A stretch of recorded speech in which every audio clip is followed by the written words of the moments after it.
Hello and welcome to the Unnamed Automotive Podcast. My name is Sami Assad, and with me as always is my good friend and fellow automotive journalist, Benjamin Hunting. Say hi to the people, Ben. Greetings, human listeners. Greetings to everyone. If this is the first time you're listening to our podcast, thank you for trying something new. I will reiterate, Ben and I are a pair of automotive journalists, but more important than that, we're very good friends. Isn't that right, Ben? Pass on that question. How come you pass? How many times are you allowed to pass on this question? I feel like I'm on the record already. I feel like, That's fair. If we went back far enough, we'll find the truth. Wow, right? That's like some kind of Mulder historian perspective that I hadn't expected to hear from you. You can find Ben's work all over the internet, and I'm going to let him plug a couple of the publications that he's recently written for. Go for it, Ben. Sure, you can find my work at Motor Trend, at Inside Hook, and at Capital One. And I started hearing you on the radio recently too. I don't know if we've talked about it on the podcast, have we? I don't think so. I mean, it doesn't have much to do with what we're doing here, but no. Well, I mean, usually we talk about what we're doing here. Technically, it's broadcasting, I guess, but I'm doing a radio show on the local community FM station, which is called CIDI, and they are the show is tied into my graphic novel Dead Air, where I am basically taking the different genres that the DJ characters in my show spin, like the 90s DJs, and putting those on the air. So I'm doing one show will be one DJ who spins alternative music, and the other one will be a DJ who spins Britpop, and another one is a DJ who spins trip hop. So it's a fun way to explore 90s music genres. And it's 2 times a week. It's on Wednesday nights at 9 and Saturday nights at 10. I know most of you do not live within the broadcast radius of the 2,000 watt transmitter for 99.1 FM here in Quebec, but CIDI 991.com has a streaming link, and you can listen to it there if you feel like it. That's really cool. I love hearing all the different ways that you've expanded your reach and your sort of mediums. And or medium. The station has also inquired about potentially putting the podcast on the air, and that's something Sami and I have not decided about, but it could happen. Yeah, we have it. I'm terrified that it's just going to open us up to even more criticism. And lawsuits, I guess, now that we're actually on an FM broadcast. I mentioned where you can find, Ben mentioned where you can find his recent work. I'll tell you can find my work at autotrader.ca, driving.ca, and Nouveau magazine, as well as Electric Autonomy Canada.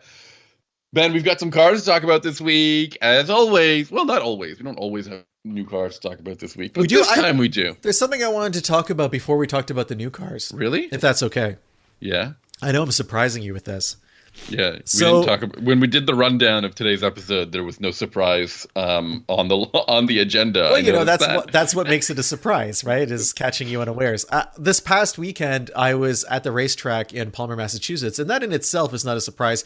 But I went there in my Cadillac CTS-V, which is something I have not done since I think 2017.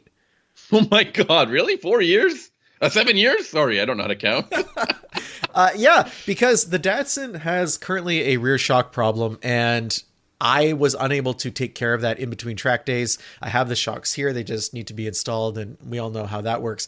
But I figured, you know what? I have this other car that is a performance car, and I just put new tires on it, so maybe I should go destroy those tires in a racing environment and see what happens.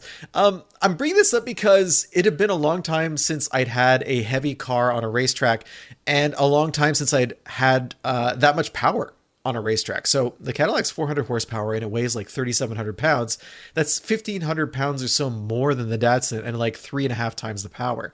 And Palmer is a very fast racetrack in the sense that it has some quite sharp turns and whatnot, and it has some uphill areas where torque really makes a difference, but it also has a very long straight that leads to a sharp left-hand hairpin corner. Right. And I was showing Sami some videos from that.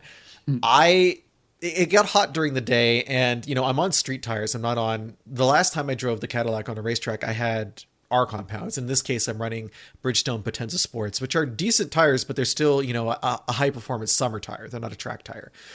But the Cadillac is so much faster than the Datsun. My telemetry was showing me 202 kilometers an hour. Sami, how many miles an hour is that? 200 and what now? 202 kilometers an hour. That's 160 maybe? It is 125. Jesus, 125. I don't know how to count anymore. So it's 125 miles an hour at the end of that straight, which is a good 20 miles an hour faster than the Datsun. And that really changes your braking. And I also had stock braking pads on the car and a reasonably streetable brake fluid. So it's as if you decided that one of your cars will be strictly track oriented and the other one would be street oriented, and then you decided to switch things up. Years ago, the Cadillac had track pads and track fluid. I'm aware. And all that stuff. So it was an interesting comparison, and interesting in the sense that in the afternoon session when it was really hot, probably about 80 degrees, so the track surface was quite warm, I ended up running out of braking going up the hill to this corner. And that manifested in a number of ways, one of which on several laps was sliding completely sideways at about 90 miles per hour. Is that an issue to you think? Well, it was an issue to the people running the track day who talked to me a little bit about hot dogging in a teasing way. But I was unexpected because the Cadillac brakes are quite good, and I'd never had that kind of problem where I overcooked that much in the past, and it really was a function of brake pads and tires.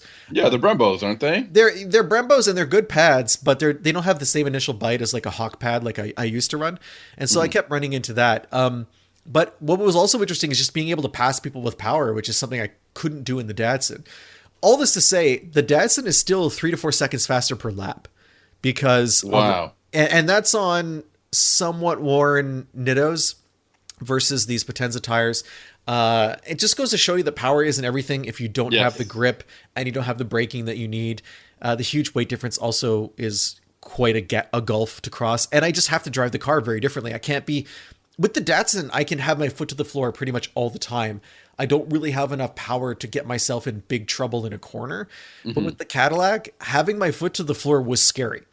And there were a lot of sections of the track, including the straight, where I had to lift maybe mid-straight because if I'd kept going, I probably would have been at 130, 135, and there's no way I could have break down from that in time. So it showed me what I want to do on a racetrack is not go super fast in a straight line anymore. Like that was not appealing to me.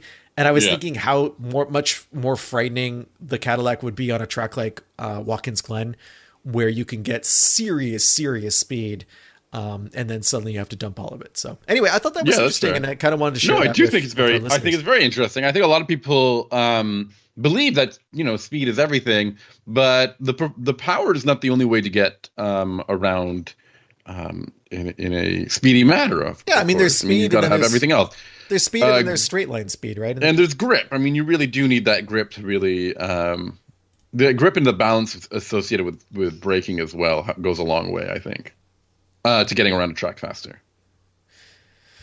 Right. I agree with you. I think that's a great. I prefer that method of tracking a car. I also think it's a little bit, perhaps a bit more forgiving, I think is the word I'm looking for.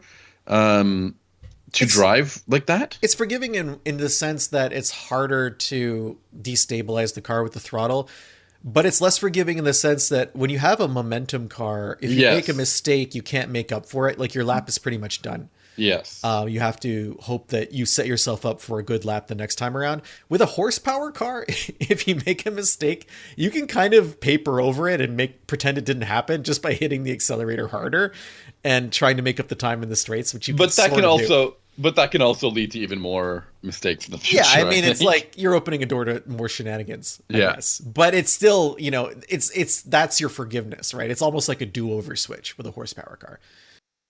That's fair. I think it's time to talk about to review the cars that we've been driving recently. Ben, you've been driving a Korean sedan, which is kind of unusual. I mean, I guess the last car we talked about was also sedan, but we don't really get too many mid-sized sedans to talk about these days, right? No, because the segment is really only operated in by a few car companies, right? We have Toyota Camry, Honda Accord. Is the Kia K5 still around? I think so, yeah. Okay, so I do think so. We have that. There's no more Passat. There is the Arteon, I guess, is kind of a mid-sized sedan. Is it still around? Are you sure it's not like a 2022 or something? I'm absolutely not sure. I do not know.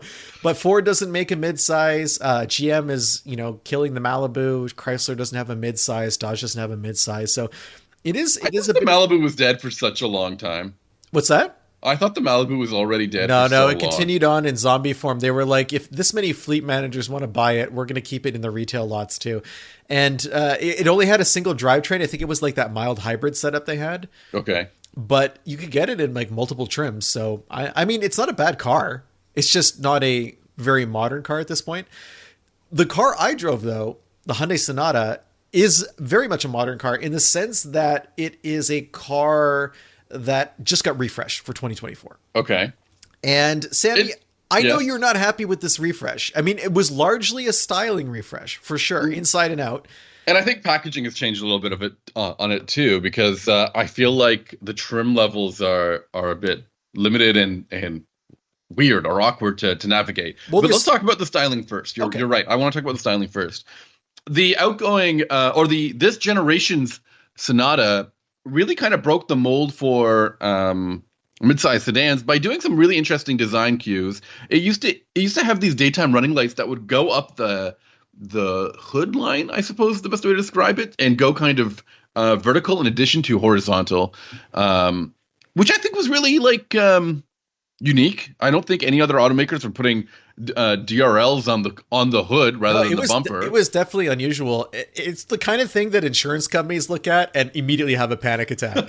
I think that's one of the main reasons they're probably going away from that, because now they've replaced that design language with like essentially a light bar that goes across the hood, which is common nowadays, I think. Sure.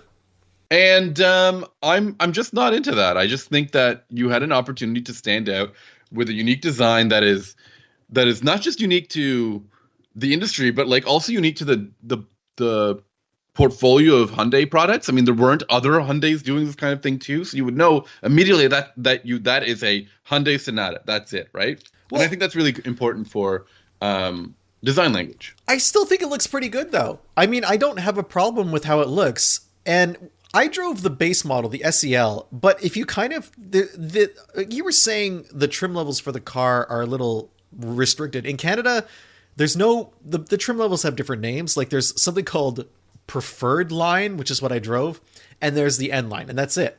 In the US, you get 4 models. You get SEL, N line, SEL hybrid, and limited hybrid. But they all pretty much look the same. The N line isn't super aggressive to look at. It does have the larger turbocharged engine, like 290 horsepower, as opposed to the 191 horsepower naturally aspirated 4-cylinder that you find in the base model. Okay. Again, that is something that's a little unusual too. Like how many cars out there in any segment are still offering a non-turbo motor? I feel like there's a few out there. But even if you look at like a Honda Civic, like the base engine, do they still offer a base non-turbo? A 2-liter? I think they do. But I know that the CRV did in some of the more basic models. That doesn't surprise me. Maybe not. Hold on. Maybe I'm mistaking the hybrids for I feel like CRV is just like the kind of place where... Let me double check. You're on this. I'm on this. You keep going. So, I mean, even if that's not true and I'm just making it up, it was interesting to drive a non-turbo motor, which I hadn't done in quite a while. No, the CRV comes with a turbocharged motor. The only non-turbo would be in the hybrid model. Okay. The Civic comes with a naturally aspirated 2-liter, but only in the very base LX trim model. Okay, so something else that's a little weird about the Hyundai Sonata. You can get all-wheel drive with it, which is brand new for 2024. That's not that weird. Come on. But what makes it weird is in the United States, you have to make a choice when you're ordering it. There's something called the preferred package. Sorry, is that no, it's called the convenience package. And that gives you a lot of stuff like basically comfort gear and little bits of luxuries inside the car. But you can't order it if you order all-wheel drive. You have to choose between all-wheel drive and the convenience package. If you select all-wheel drive on the builder, it just disappears. Convenience package is totally gone. In Canada, the preferred trim comes with the convenience package as standard, and you can still add all-wheel drive. The Americans are being forced to make a decision. What's odd is it's clearly not an engineering problem. Yeah, yes. Anyway, I thought that was strange, and I mean, look, you don't need all-wheel drive. No one really needs all-wheel drive unless they live kind of where I do. If you live in the country, you don't have good plowing, maybe you need all-wheel drive. Ben is like, you don't need all-wheel drive. I need all-wheel drive. But what I mean is, if you live in the suburbs or the city, which is where most people live, you probably don't need all-wheel drive in the winter because your roads are clear like 98% of the time. Though that 2% of the time where the roads are snowed in or icy, just stay home.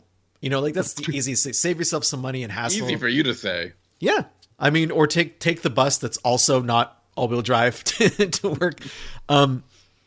So I don't think it's a big deal. Like if I was buying the Sonata, I would probably get the convenience package over the all-wheel drive. That's just me. Okay. What about you? What would you do? I would go with the convenience package as well, mainly because looking at what's found in the convenience package is pretty substantial. I mean, not only do you get a sunroof, which it's a big sunroof, you get these this 12.3-inch gauge cluster, a 12.3-inch infotainment system with navigation. You've got this unique digital key system, which I know you love giving privacy permissions to automakers on your smartphone. Yeah, and then sending that digital key to someone else, and who knows who they give their phone to, and then they can access my car.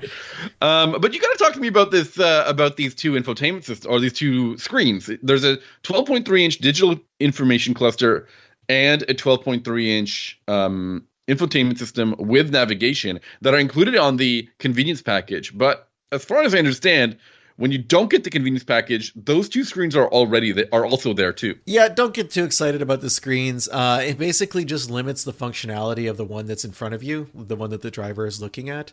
What do you mean by limits the functionality of it? I don't know, because I haven't seen the limited functionality version. When you're looking at the screens, it's two rectangular pieces of plastic side by side that are, how it's made to look like it's one big screen. Mm-hmm. That's pretty much how it is. The other thing that's different, the interior has been gussied up as well. This means moving the shifter from the center console where it used to be to this weird kind of like fob stick thing that like hangs off of the steering column. This is the same on the EV9 that I drove. The fob stick. Yeah. It's like you twist it for drive, you twist it the other way for reverse. The problem is, and this is more of a problem on the EV9, but it's still an issue for the Sonata, the steering wheel really blocks your view of it. So you can't see what gear is engaged, because instead of having something light up elsewhere, it lights up on the giant fob thing, the stick. Yeah. So I think that's kind of an ergonomic miss.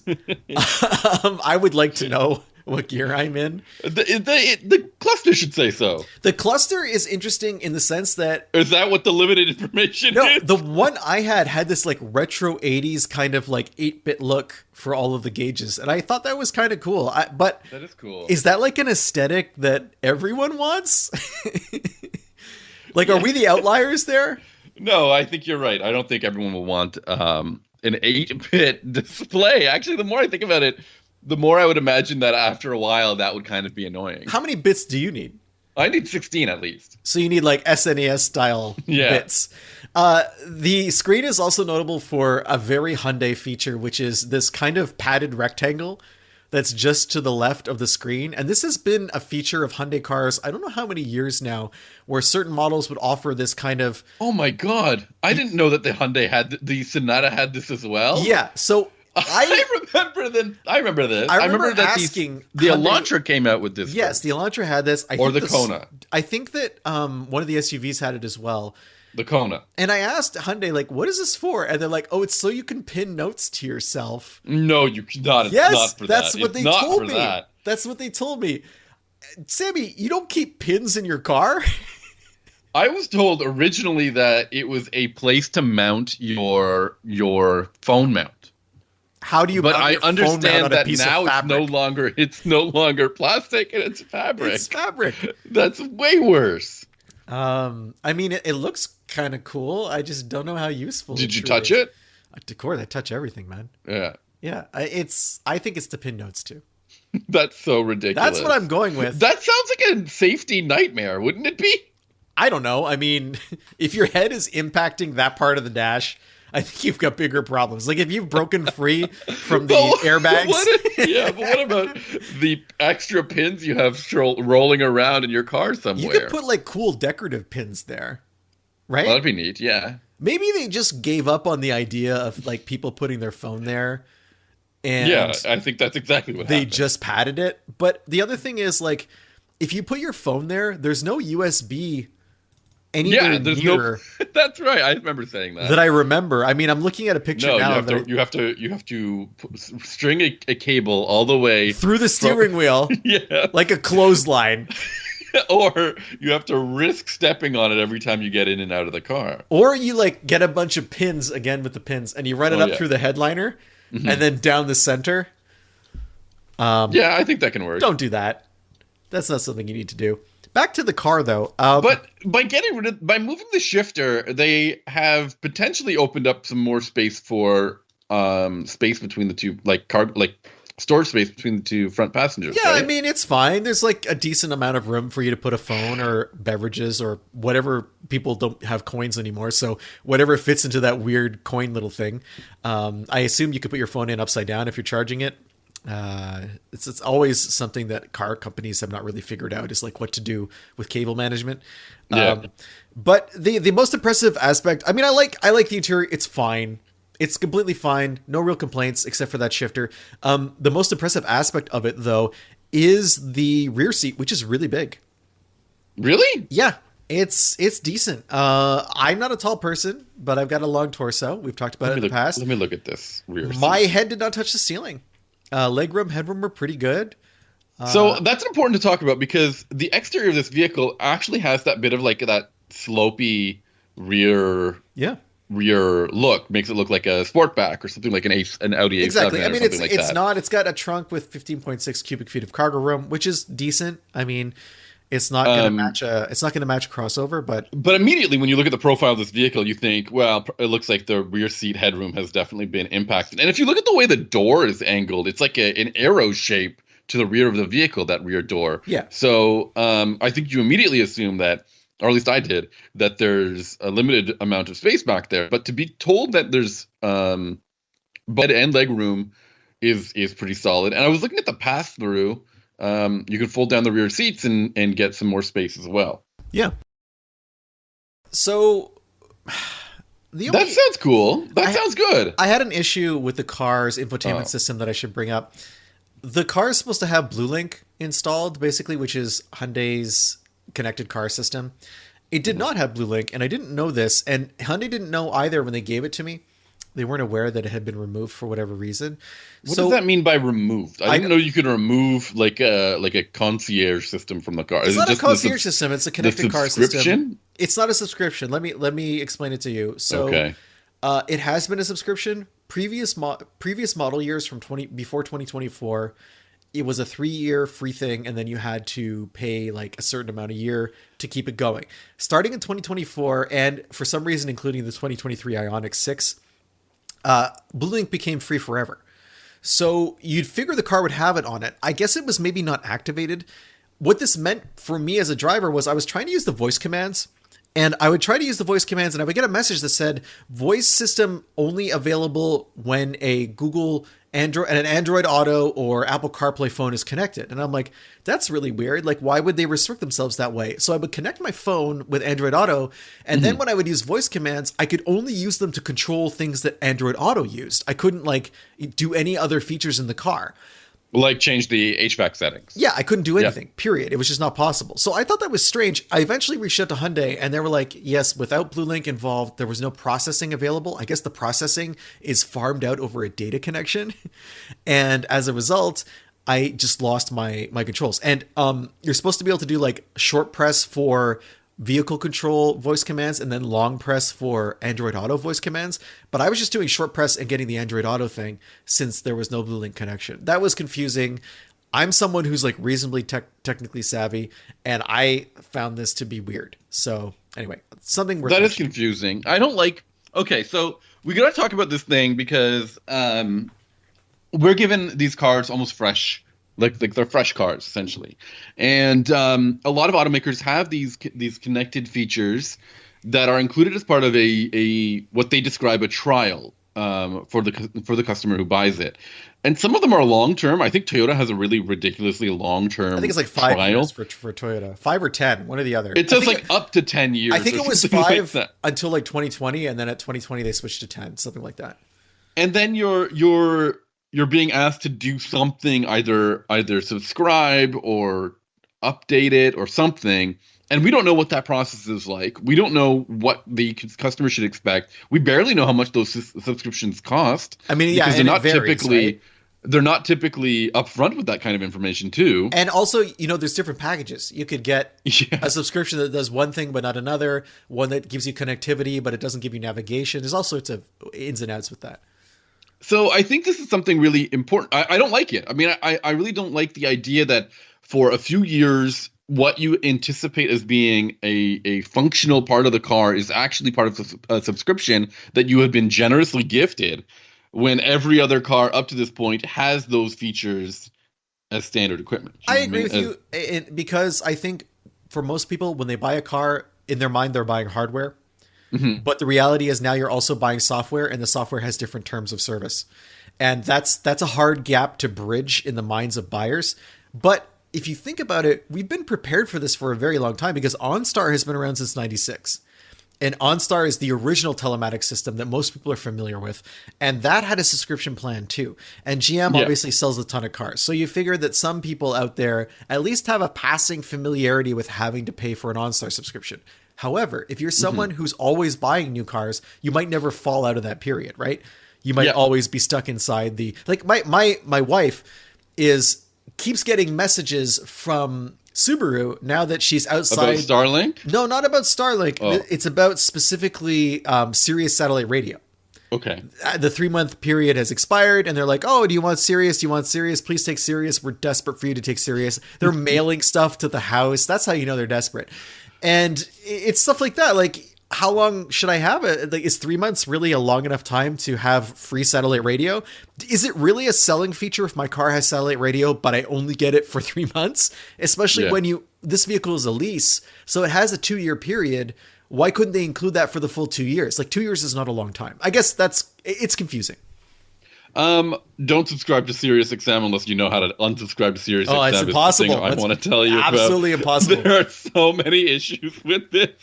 I feel ridiculous. It's like I like Sirius. I actually personally really like SiriusXM. But unsubscribing from it is like a skill testing question for every 30 seconds on the phone for 2 hours. It's not a fun process. Yeah. A couple other things. Okay, wait. We've talked about the interior. We've talked about the exterior. We've talked a little bit about the mechanicals of this Hyundai Sonata. Yeah. How does it drive? Perfectly fine. No complaints. Nothing outstanding. It does its job. We got to have a little bit more into this. No, what does that mean nowadays? I really don't. I need to know, because the benchmark for what an acceptable car driving experience is has changed. A lot of people want whatever the driving experience is that is in a crossover, like a compact crossover, like a RAV4 or CR-V. That's what they describe as being totally adequate. Is this better than a crossover? Obviously. In what ways? In the way that I'm not riding way up off the ground and I don't have to deal with body movement whenever I turn a corner. Yeah. I mean, just from a pure physics perspective, a sedan is almost always going to ride better. But I think it's really important to stress that there's nothing that stands out about the Sonata. Adequate is, I think, the best word to describe it. It's not super raspy unless you really push the 4-cylinder up into the high revs. Fuel mileage was good. I got 28 miles per gallon, which is the exact combined rating for the vehicle. That's pretty good. And that's with the all-wheel drive model. So that's pretty decent. The sport mode doesn't do anything. Like, there's no joy in selecting it. Just stay away from it. The handling is perfectly acceptable. I have no complaints. I do want to talk about this is a car that basically fades into the background on most trips, and I think that's commendable. There is one thing I want to talk about how it drives, though, and it's related to the active safety. And you and I have talked about this with Hyundai and Kia in the past. Okay. It has the highway driving assist. Okay. Which is something that in Canada comes with the base model. In the States, I think you can only get it on N-Line and limited hybrid. But basically, it gives you like semi-autonomous driving. And what that means seems to That's in vary. quotations. We don't really. I mean, semi-autonomous driving is such a marketing term that I don't know if we're allowed to use it as much. Well, it seems to vary in terms of what it means depending on what's happening behind the wheel. So it's pretty good at keeping the car centered. But what was surprising to me was how long I could keep my hands off the wheel before it said anything. Like, right. Hyundais are so funny with this. And it's not consistent. Right. So at highway speeds, like let's say 70 miles an hour, I could have my hands on my lap for like 60 seconds. Yeah. And then it would kind of chime at me and be like, time to put your hands back on. But at like bumper to bumper traffic, which I experienced coming back into Montreal, it would be 5 minutes with my hands on my lap before it would do the same thing. And which then is awesome. If I sped up a little bit, but I was still in bumper to bumper, that interval cut to 2 minutes. I was actually timing it because that's how slow the traffic was. And I could access, my mind. I could divert some mind resources towards figuring out how long I was keeping my hands off the wheel. This is super weird. I think if you're a company, you want to train your owners to know how long they can go before they have to put their hands back on. And if that's a variable amount of time, how do you train them? I personally don't. I don't know what their methodology is, but to me, the concept of being able to really relax at bumper to bumper traffic when you're stopping and starting frequently for 5 minutes, I think is an asset. Is a really good feature. Sure, but like, it's but you're right. Inconsistent enforcement is dangerous. I'm curious as to whether or not these features should have different names, because obviously when you're going at highway speeds, you're using something called the highway driving assist. And then if you're using something that lasts a little bit longer but is at much lower speeds, maybe that's considered traffic jam assist or something like that. Well, if you have a different name on the screen to describe how long you've got before you need to intervene. No, I mean, I don't think that would help. I don't think changing the name is going to change people's behavior. I think most people would just check out. I think for them, it's just adaptive cruise control. Okay. That's what I would think. Yeah, I think that's fair. Anyway, that's kind of all I want to say about the Sonata. I think we got pretty in depth on describing a vehicle that is, intended to be affordable transportation. We didn't talk about pricing. No, tell me about this pricing. So in Canada, the preferred trend starts at $35,000, and that's including destination. In the States, the preferred trend, it's not the preferred trend, sorry. The SEL is like $28,000 after destination fees and whatnot. The N line is another $7,000. So if you want like considerably more horsepower, you're going to have to pay a fair amount of money. The hybrid is $30,000, which splits the difference. That's only $3,000 more than the SEL. So you're getting the same features about the hybrid engine. The fuel mileage was good enough on the base model. I'm not sure you really need to make that extra expense, but you can if you want. I think that this is a very reasonable price for the car. It doesn't feel super expensive. I never got inside the car and I was like, I'm paying too much for what I'm getting. So that's all in all, it's a good package. It's well priced. I think it looks good and it's decent on fuel. That sounds like a pretty positive endorsement, but I have to say, almost every vehicle in this class echoes that. You mean all five? Yeah. So there's a new Camry, so I'm eager to drive this new Camry, but the old Camry was pretty affordable. It was, I would say it's probably not as well equipped as this one. And maybe not as spacious, but it drove really well. And you can get it with a hybrid or all-wheel drive, even with a V6 in some trim levels as well, which was pretty cool. There's also the Accord. The Accord has fewer powertrain options, but is very spacious, is really well equipped, maybe less value-oriented than the Sonata, but is really a solid sedan. And then there's the K5 we were talking about earlier, which I think is just a key clone of the of this vehicle, right? Yeah, pretty much. So, I mean, I shouldn't say that because the refresh, I haven't compared the refresh to the K5. I'm not sure about that. Sure. I agree with you there, but I mean, in the past, that's kind of been there was very little differentiating factors between those two Korean products, right? So speaking of differentiating factors, there's also the Altima. We've never talked about the Altima. I totally forgot the Altima exists. That's the last chance option, I think. Yeah. I don't have anything against the Altima, but I can tell you it's been like 5 years since I've driven one. It is probably the worst product of the bunch. Okay. So speaking of comparisons, you're driving a vehicle that's similar to something that I drove this past year, but I think it tackles the hybrid / plug-in hybrid question a little bit differently. Okay. You set me up for a conversation that I was not ready for, but yeah. I drove. Tell me. The Lexus RX 500H, which is that a plug-in? The RX 30, which one? 500H. 500H is not a plug-in. It is basically a hybrid max powertrain. Yes. That you would find in the Toyota lineup, which means that it's I think a turbocharged 4-cylinder engine and a bunch of electric motors. But there is another hybrid. There's actually 2 other, I think, hybrid versions of the RX, and you drove the plug-in version, which is called the RX 450H Plus. Okay. So what does Plus mean? Plus means that it's got a battery that you can plug in and allows you to get, I think, 37 miles of all-electric driving range. It also comes with 304 horsepower compared to the 366 in the 500H or the 246 that you'd find in the 350H. Okay. So you said 246? 246 in the normal RX 350H. Okay.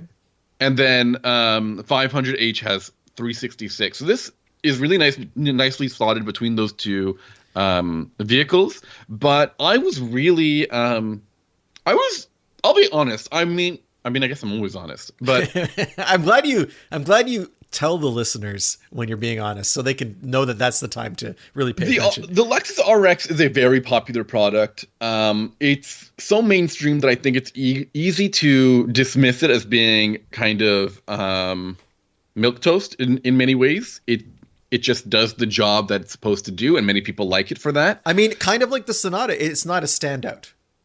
Right. It's good at everything, but there's nothing about it where you're like, wow, this is really head and shoulders above a competitor. And I expected that to be the case here. And I have driven the 500H before in the past, and I found it to be very powerful, but, kind of like, okay, so that's what it does. But this 450 H Plus caught me off guard. I took it for a really long road trip, about, I was on the road maybe 4 or 5 hours every day. Where were you going? I was going to see you, man. Oh my goodness. Do you hear that, people? Sami actually visited my home. Yeah. And all it took was me moving even farther away from where he lives. I needed a good reason to road trip. And I brought my kid and my wife as well. So it was really thoroughly tested. We crammed it full of stuff. And I didn't expect it to fit everything because on paper it had less cargo room than my personal Subaru Outback. Wait a minute. But yes. You said you brought your wife and your kid? Yes. Why didn't I meet them? You did. I don't remember. Those were the other charming people who came along. It was just you, and you were like, "Don't go near the car." That's all you kept saying to me. Don't go near the car. Yeah. Well, I mean, in theory, you met their spirit, really. Okay, that's weird. Well, we do things a little bit differently. Let's move on.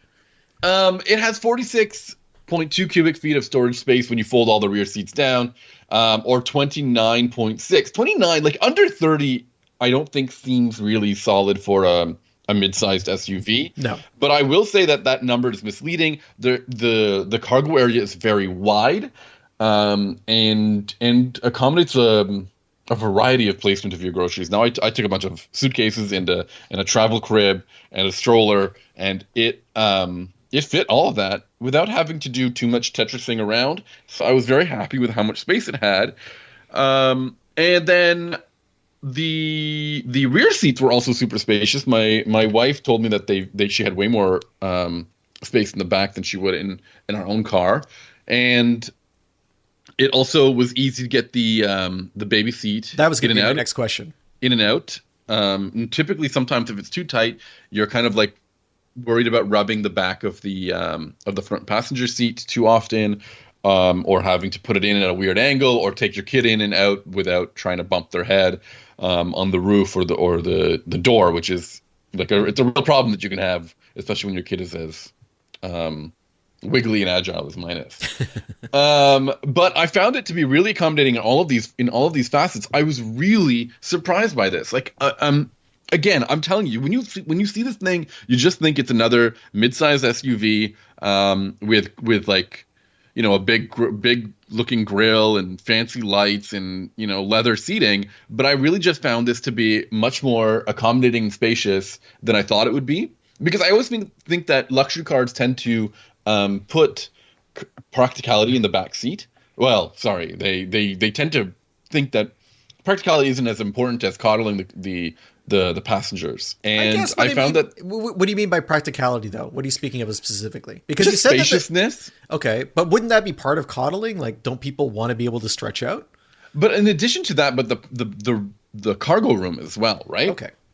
So I found that to be pretty nice. And then the powertrain caught me off guard too. 306 horsepower doesn't sound that much, and I even think that the outgoing 6-cylinder powered version of the RX hybrid had something like 300 horsepower as well, and probably weighed less than this 4,800 pound plug-in hybrid. Oof. But something about this this one has a 4-cylinder and some electric motors. It really felt quick. I could cruise really comfortably. I could pass whenever I really wanted to. I had no issues on the highway and around town. I never really felt like this thing was super cumbersome to drive. So I was impressed with how good that this powertrain is. I imagine if you've driven the RAV4 PHEV or the Lexus NX PHEV, you're pretty much looking at the same experience. And that's important to bring up because the fuel efficiency was superb, in my opinion. I tried not to use as much because I wasn't trying to find a lot of places to charge my car on my route. But so I tried to keep it in the hybrid mode as much as I could. And as a result, I got over 46 miles per gallon over my entire trip. And I think that's important to talk about because I've got to say probably 70% of my trip was highway. And that's usually a low point for hybrid vehicles. Usually hybrids kind of suffer on the highway. Especially one that weighs 4,800 pounds. And it's going to have its, once that battery is essentially empty, because it's a plug-in, you're lugging around dead weight. And I really didn't have that problem. I think 45, 46 is really good fuel efficiency. Yeah, it's absurdly good, I think. And when the battery finally was depleted, I was getting closer to 44, which I don't think is even like that's not a huge issue. And overall, I was super happy with the way that this car drove. There is one major element that I think needs to be addressed, and it's Toyota. It's a typical Toyota thing. It's their infotainment system is a little bit. It's just not fun, man. It's just not fun or easy to use. It can be a bit clumsy. There were times when it took forever to turn on Android Auto, and in the process would take away the regular controls on the infotainment screen. So you're just seeing like a load screen? Not even. You just see like the navigation, the map, but there's no other things you can do on that map. You can't even move it around. I mean, so it's just like frozen while it's trying to think about switching over to Android Auto. It's 2024. This is a solvable problem. This is a problem that is either software design or processing power or RAM or whatever it is they don't have enough of. And it's discouraging to see that this is still an issue. And then the other element that I think needs to be rethought for Lexus in particular is that they use these touch-sensitive directional pads on the steering wheel. No, thank you. And not only no thank you, but the only way to see what these the controls are labeled. A few of them are labeled, but there's also like sort of like a directional pad on them, kind of like a video game controller that doesn't have labels on the steering wheel. In order for you to see what that button does, you have to touch it without pressing it. Yeah, you like hover over it, right? And then divert your attention from to the head-up display. Yeah. And now the head-up display, if you're wearing polarized sunglasses, is really wimpy. Like it really is faded out. And there are moments where I'm tilting my head to try to read what this feature is doing, or if I have adaptive cruise control on or something like that. That system needs to go. That is absolutely unacceptable. I think it's a cute gimmick, definitely not worth it. Like they need to have an alternative to that. Gimmicks should not get in between a driver and using the vehicle. Like if you have a gimmick in the car, it should be something frivolous. It should be something that like either a performance kind of thing that you're only going to use every once in a while in a controlled setting, or like maybe something you use while you're parked, I think. Right. I agree with you entirely. This was not that. This was so annoying to have to figure out. And of course, after the first like 200 kilometers, you think you've got it. And then it just reminds you every time you get back in and have to turn on adaptive cruise control or change audio settings through the touch screen, through those touch pads, that this is an awful idea. No one should be operating it this way. Yeah, that's unfortunate. I agree. I had the same experience in the RX as well. Now, the important thing to talk about here is that this thing starts at closer to $70,000, which is not a cheap. Is that Canadian or US? That's US. Whoa, that's a lot of money. It is a lot of money. How much more is it than an entry-level RX? An entry-level RX, let me see. That was a great question that I should probably be prepared with before we get this far. I have a follow-up question, so. Okay, 1 minute. Oh, yeah, I know how much this is. An entry-level RX is actually just around $50,000. So $20,000, almost 50% more for this plug-in hybrid. Now, my follow-up question would be the RX hybrid, which I see starts at $52,000, which is just $2,000 or $3,000 more than the base non-hybrid RX. Yeah, which is I think that's pretty good value. That's good value. So that's what I was going to ask you. It's like, is the fuel mileage delta between a plug-in and the RX hybrid worth paying $20,000? I can't answer that question because I think PHEVs really your value really depends on your commute or the way you drive. Your urban driving, right? Exactly. If you're going to be able to use that 37 miles of range every day, and then just need the gas range on the weekend or in the whatever occasion you need it for, then you probably will be willing to spend that extra amount of money for the PHEV and the reassurance of the gas component for the experience that I had. It was really great for a road trip. I didn't have to overthink the trip like I would in a EV, but I also achieved really good fuel efficiency in comfort and without having to compromise in terms of things like air conditioning or speed. Now, normally I would agree with you, but I feel like the price delta here is so large that the fuel savings you would have by keeping it on electric mode even for the majority of your ownership.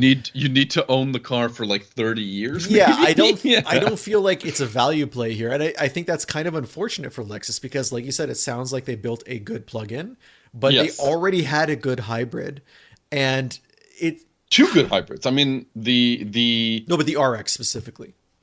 I mean, I was saying that the RX 350h, and then there's also the 500h, which is technically less expensive than this car. Yeah, but the 500h was, I think, a vehicle that didn't quite know what it wanted to be, whereas I think the 350 is definitely a well-done package that understands what it's presenting to the buyer. So if the pricing of this trim walk was more in line with the numbers, like if this was $5,000 or $6,000 cheaper, this might actually be a better bargain. Yeah, like, would you recommend this? I guess is my question. This is for the RX faithful. I think that's the most important thing to say. This is for the person who likes what the RX is all about, and I think that's easy to do because it's a comfortable car. It's really spacious and practical. It's full of technology. Just that infotainment system and that head-up display system needs to be dealt with. And you've got the added element of it being a PHEV over the 500h, which is not a PHEV. So I think the performance in terms of those two vehicles isn't the performance delta between those two vehicles isn't huge. So what you're paying for now is just the zero emissions range that's offered with the PHEV, and I really like it. I recommend it. Wow. Now, where would we find the alternative? And this is the alternative is another car that we have recommended a number of times, and that's the BMW X5 PHEV. And are those similar in price? Which I think should be close in price. Let me double check here. So I feel like if they're similar in price, the BMW is going to blow the RX out of the water. Just $73,000. So it's $2,000 from the entry level price is $2,000 more for the BMW. I'm assuming that the BMW has much more horsepower, but doesn't have the gear that the RX does. I'm sure like you're going to have to pay you're going to have to pay all that stuff. So it's not exactly apples to apples, but I do feel like the X5 is it's a bigger, more spacious vehicle. You'll have more cargo space as well. Reliability, I don't know over the long term. that becomes the question. But I do think you're right. I don't think anyone's cross-shopping them. I think absolutely not. And then the other car that I think would be worth mentioning, slightly different use case, would be the Lincoln Aviator PHEV. That's a 3-row, though. Yes, that's what I mean. I don't think the X5 is a 3-row in plug-in form. I don't think so either. But I think that third row is a little. Sure, but you're still paying for it. Wait a minute. What happened? Did they dump the PHEV version of the Aviator? Lincoln is a company whose product mix is constantly swirling. I can't keep up with what they do when they don't have. Yo, forget me. Really? This is gone? I'm sorry, Sammy. I'm sorry that this is the moment you had to find out that. All right, forget it then. Get lost. This is no Lincolns. Anything else? Have to make that conversation. Anything else you want to say about the RX? Look, I mean, I think the RX is so easy to rag on because, like I said, it's a popular luxury car, and sometimes those mainstream vehicles can be, they can try to hit so many, they can try to appeal to so many types of buyers, and they kind of lose personality and they lose like a sort of focus in the way. And I think that this car has focus. It's comfortable. It's spacious. It's good looking. It's fuel efficient. It drives well. That's really hard to do in a car that appeals to so many buyers. So speaking of focus, if you're focused on wanting to reach out and ask us a question or send a comment or really just, interact with us in any way, there's a bunch of ways you can do that. You can go to unnamedautomotivepodcast.com. There is a form on the website. You click out, you type out your message, you click send, and it ends up in our inbox. Alternatively, you can find Sammy on the hellscape that is X, formerly known as Twitter. He is at Sammy_ha, like you're laughing. You can find me for now on Instagram at HuntingBenjamin, but things are getting weird there. So I don't know. I'm uncertain about Instagram these days. They're introducing a feature where you'll have unskippable ads. That seems like a nightmare, and I'm not sure how much longer I will participate if that actually goes into production. Finally, if you want to reach out the old-fashioned way, there's no ads whatsoever. Benjamin at benjaminhunting.com for email. That will work until the heat death of the universe. Additionally, you can come over to our website, unnamedautomotivepodcast.com. You'll see links to all of our previous episodes, photos of the cars that we've been driving, links to the stories that we've been writing about. And there is contact form there. I think we mentioned that already, but I'll reiterate, it's a great way to get in touch with us. And Sammy, what are you going to be driving next week? TBD. It's a secret. I don't want to tell. I don't want to share. Wow, secrets, man. Too many secrets. C-Tech astronomy, Sammy. I'm going to be talking about the Genesis G70, which has been also refreshed for this year, and it's my first time getting behind the wheel. I can't wait to talk to you about that, and I can't wait for our listeners to hear what you have to say about it. So tune in next week or download next week. Bye, everybody. See ya.